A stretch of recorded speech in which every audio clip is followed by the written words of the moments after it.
Hi friends, welcome to UVC మస్తీ.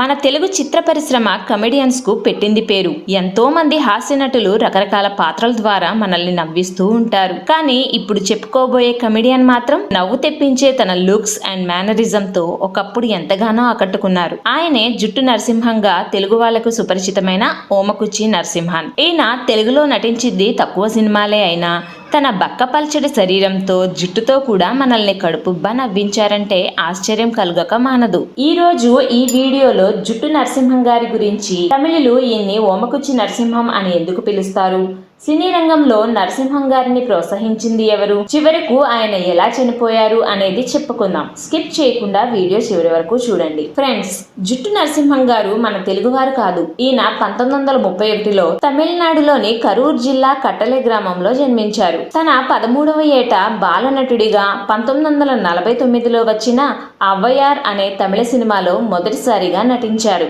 అయితే అందరిలా ఒక సినిమా తర్వాత వెంటనే సినిమాలు చేయకుండా డిగ్రీ వరకు చదువుకొని ఎల్ఐసిలో జాబ్ కూడా సంపాదించుకున్నారు. నరసింహం గారు చదువుకునే రోజుల్లో సినిమాల్లో నటించకపోయినప్పటికీ నటన మీద ఆసక్తి ఉండడంతో అప్పుడప్పుడు నాటకాల్లో నటిస్తూ చదువుని కొనసాగించారు. తెలుగులో తన జుట్టుతోనే ఫేమస్ అయినందువల్ల జుట్టు నరసింహంగా మనం ఇక్కడ ఎలా పిలుస్తున్నామో అలాగే తమిళ్లో ఈయన్ని ఓమకుచి నరసింహం అని పిలుస్తుంటారు. అలా పిలవడానికి కూడా ఒక కారణం ఉంది. అదేంటంటే కరాటే మాస్టర్ యాంగ్ కుచి అనే వ్యక్తిని పేరడీ చేస్తూ నాటకాల్లో నటించేవారు నరసింహం గారు. ఓంకుచి అనే నాటకంలో కరాటే చేసే ఫైటర్ గా కామెడీతో అలరించేవారు. దీంతో ఈ నాటకం సక్సెస్ కావడంతో ఆయన్ని అందరూ ఓంకుచి నరసింహన్ అని పిలిచేవారు. ఆ డ్రామా ట్రూప్ లో ఫేమస్ డైరెక్టర్ శంకర్ గారు కూడా ఉండేవారట. అలా ఆయనతో ఉన్న స్నేహం కారణంగా శంకర్ గారు డైరెక్ట్ చేసిన జెంటిల్మెన్, ఒకే ఒక్కడు లాంటి సినిమాల్లో ఈయనకు మంచి పాత్రలే ఇచ్చారు శంకర్ గారు.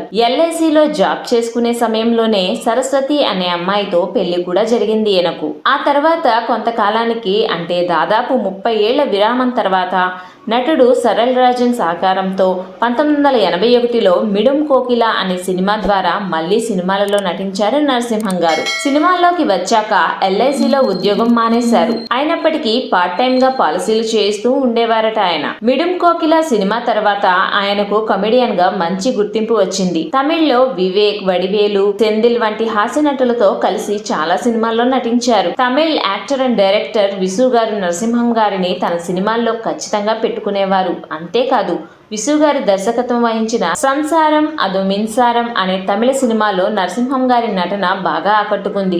ఇదే సినిమా తెలుగులో సంసారం ఒక చదరంగంగా రీమేక్ అయింది. ఇక తెలుగులో కూడా చాలా సినిమాల్లో నటించారు జుట్టు నరసింహం గారు. వెంకటేష్, సౌందర్య జంటగా నటించిన పవిత్ర బంధం సినిమాలో ఈయన కామెడీ బాగా ఆకట్టుకుంది. ఈ సినిమాలో కామెడీ కింగ్ బ్రహ్మానందం, సుధాకర్ల కాంబినేషన్ లో నటించారు ఆయన. మంగమ్మ గారి మనవడు, మన్నెంలో మోనగాడు, సంసారం ఒక చదరంగం, దేవి, భలేవాడి బాసు వంటి 25 సినిమాల వరకు తెలుగులో నటించారు. ఈయన తెలుగు, తమిళ్, మలయాళ, కన్నడ మొదలైన 14 భాషల్లో కలిపి 1500 సినిమాలలో నటించారు. తెలుగులోనే కాదు, ఇండియన్ సమ్మర్ అనే హాలీవుడ్ సినిమాలో కూడా నటించారు. నరసింహం గారు చివరిసారిగా సుందర్ సి హీరోగా 2006లో వచ్చిన తలయనగరం సినిమాలో నటించారు. ఆ సమయంలోనే ఆయన అనారోగ్యం పాలయ్యారు. దాదాపుగా 2 దశాబ్దాల పాటు మనల్ని ఎంతగానో నవ్వించిన ఆయన గొంతు క్యాన్సర్ తో బాధపడుతూ ఆసుపత్రిలో చికిత్స పొందుతూ తన 78వ ఏట 2009 మార్చి 11న మరణించారు నరసింహం గారు.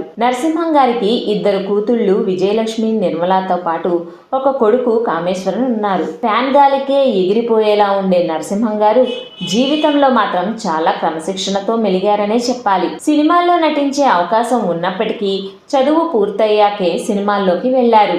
అలాగే గొప్పలకు పోకుండా తన దగ్గరకు వచ్చిన పాత్రల్లో నటిస్తూ హుందాగా జీవించారు ఆయన. ఇది ఫ్రెండ్స్, ఒకప్పటి హాస్య నటుడు జుట్టు నరసింహం గారి life story.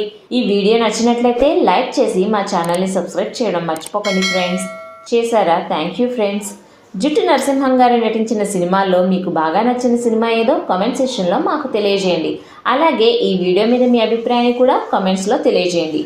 Thanks for watching friends. జై హింద్.